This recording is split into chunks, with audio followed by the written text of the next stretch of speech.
The advantages that derive from a lifetime of learning should be obvious to everyone, but it occurred to me as we continue to rediscover the gift of knowledge in this message that it would be helpful in this section to review some of those fundamentals as a reminder for you now and as a reference for later on. Not long ago, as a result of going down some stairs the hard way, I learned that mending a broken leg involves more than a good orthopedic surgeon and patience, although both are important. During my recovery, I was shocked to see how quickly my leg muscles had deteriorated because of cast-bound inactivity. A vigorous regimen of physical therapy was necessary to bring those muscles back to proper tone and strength. Well, of course, idle minds, unfortunately, suffer the same consequences of disuse, just as our muscles do. Our thinking and learning abilities, including our powers to reason and solve problems, will atrophy and grow flabby without proper and continued exercise. I now consider our learning initiatives through life to be weightlifting for the mind. The challenges of learning keep our thinking muscles toned, fit, and strong, ready to deal with anything that life has to offer. We need calisthenics for the brain as well as for the body. The great psychologist and educator William James once said, "Let no youth have the anxiety of his education. He can, with perfect certainty, count on waking up one morning to find himself one of the competent ones of his generation."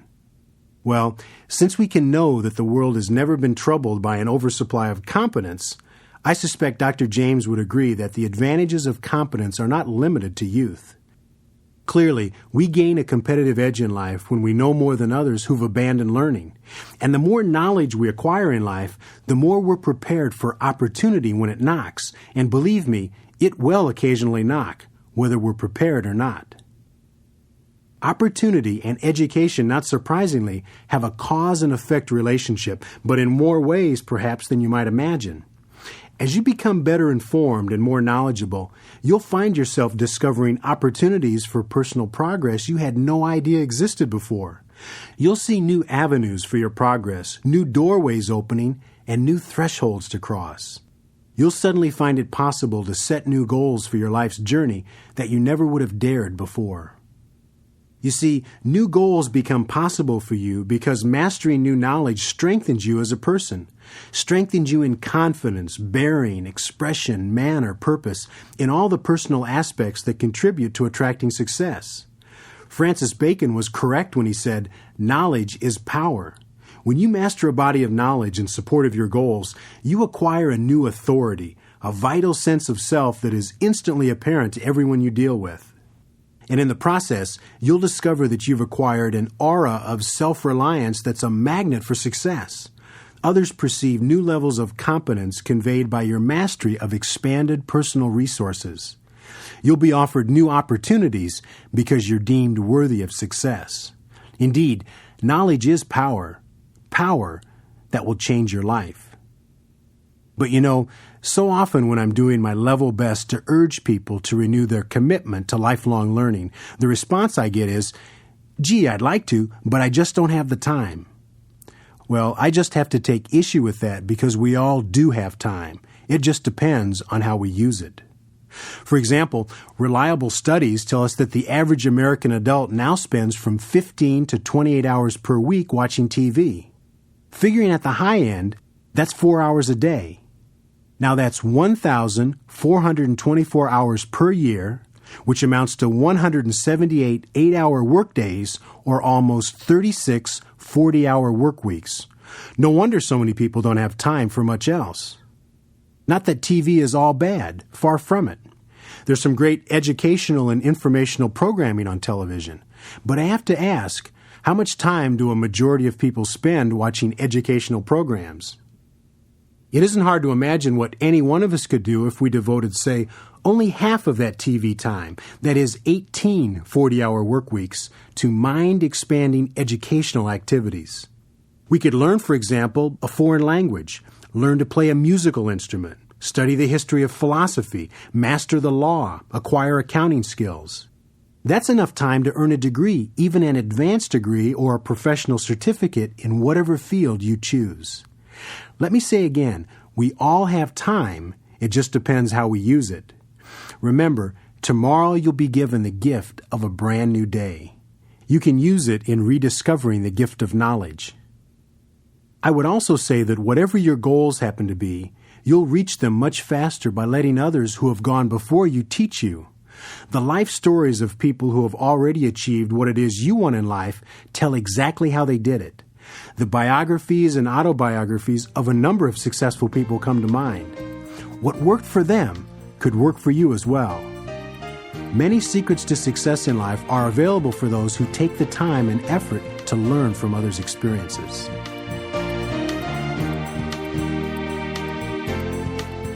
In other messages, we stress the importance of goal setting to success. As I mentioned earlier in this message, it's also important to emphasize the inextricable link between education and goals. Once any goal is set, we must decide what part education will play in the path we take toward achieving the goal, and perhaps even beyond. As an obvious example, if our goal is to write a book on the Civil War, we'll first go through a process of learning a lot about the Civil War. If successive goals include more books and perhaps teaching about the Civil War, our education in this subject will likely continue. Let me offer an example that's closer to home. Early in my career, I set a goal to go to work for a specific company I felt offered the kind of work I wanted for a career. Before asking for an interview, though, I studied everything about that company I could find. I reasoned that my study would pay off in at least two ways. First, I would know for sure that was the company I wanted to work for. Second, I figured a solid knowledge of the company would help in my interviews. Well, I'm pleased to say my studies paid off because I got the job. What learning methods you choose in your quest for knowledge may simply be a matter of preference, but also may well be influenced by the nature of your goals and a variety of other factors, such as your job and family situation.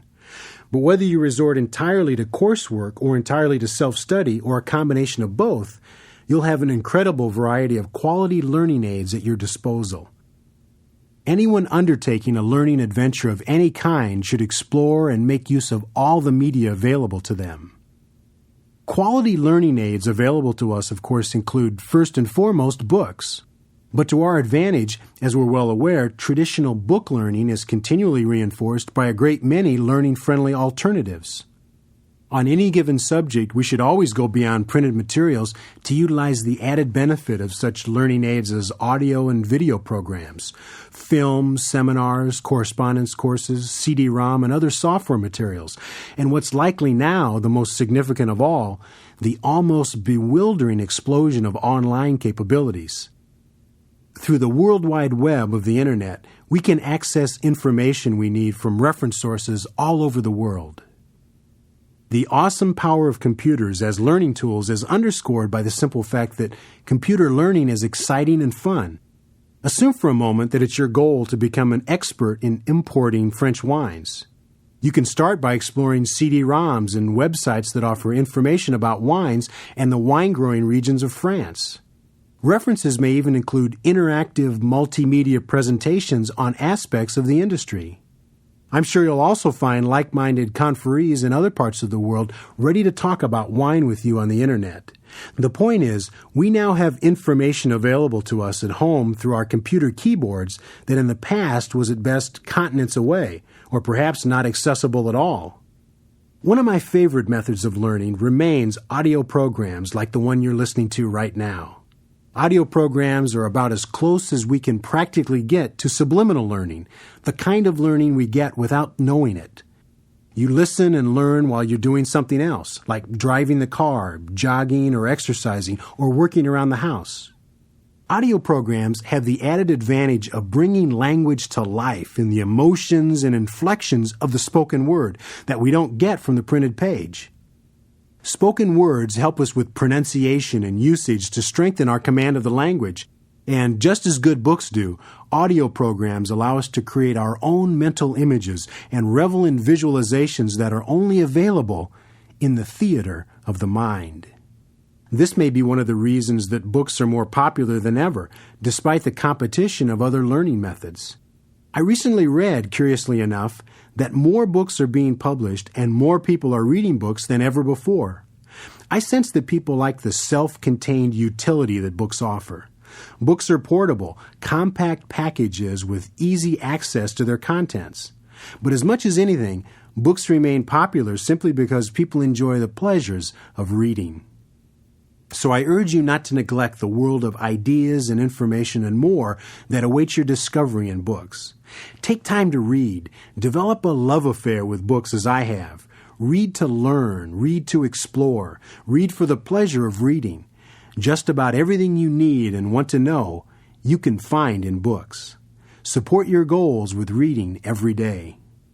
As the French philosopher René Descartes reminds us, the reading of all good books is like conversation with the finest men and women of past centuries. Walt Disney made his fortune entertaining us with animated movies, but never lost his love of books. He left us a memorable perspective when he said, "There is more treasure in books than in all the pirates' loot on Treasure Island. And best of all, you can enjoy these riches every day of your life."